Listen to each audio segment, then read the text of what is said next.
Greetings YouTube. Today let's talk about cremation. Cremation is the process of reducing human remains to basic chemical compounds in the form of gases and bone fragments. This is accomplished through high temperatures and vaporization.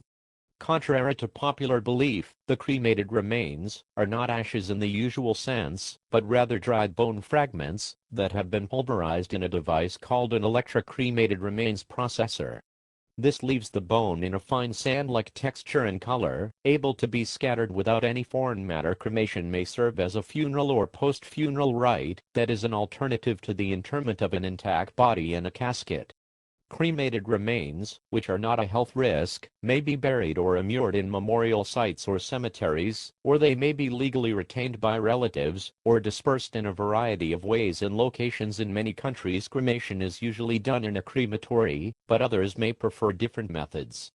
An example is the common practice of open-air cremation in India. The Roman Catholic Church's discouragement of cremation stemmed from several ideas. First, that the body, as the instrument through which the sacraments are received, is itself a sacramental, holy object. Second, that as an integral part of the human person, it should be disposed of in a way that honors and reverences it, and many early practices involved with disposal of dead bodies were viewed as pagan in origin or an insult to the body. Third, that in imitation of Jesus Christ's burial, the body of a Christian should be buried. And fourth, that it constituted a denial of the resurrection of the body.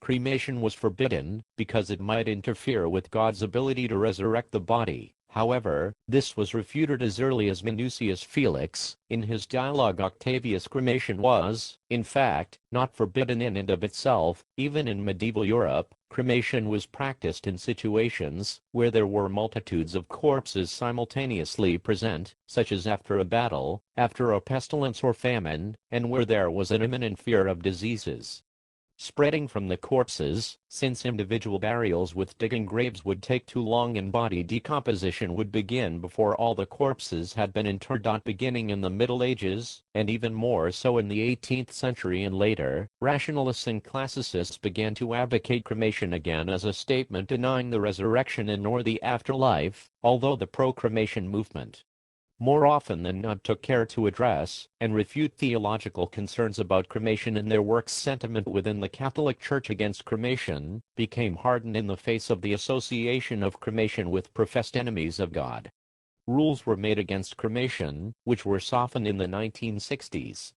The Catholic Church still officially prefers the traditional burial or entombment of the deceased, but cremation is now permitted as long as it is not done to express a refusal to believe in the resurrection of the body. Current Catholic liturgical regulations requires that, if requested by the family of the deceased, the cremation must not take place until after the funeral mass.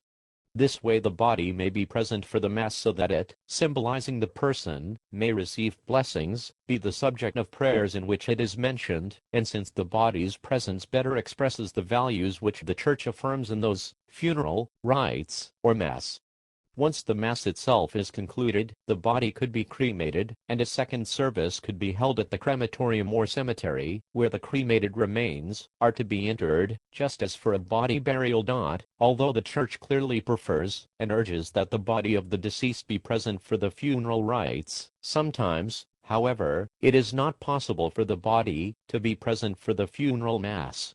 When extraordinary circumstances, emphasis added, make the cremation of a body the only feasible choice, pastoral sensitivity must be exercised.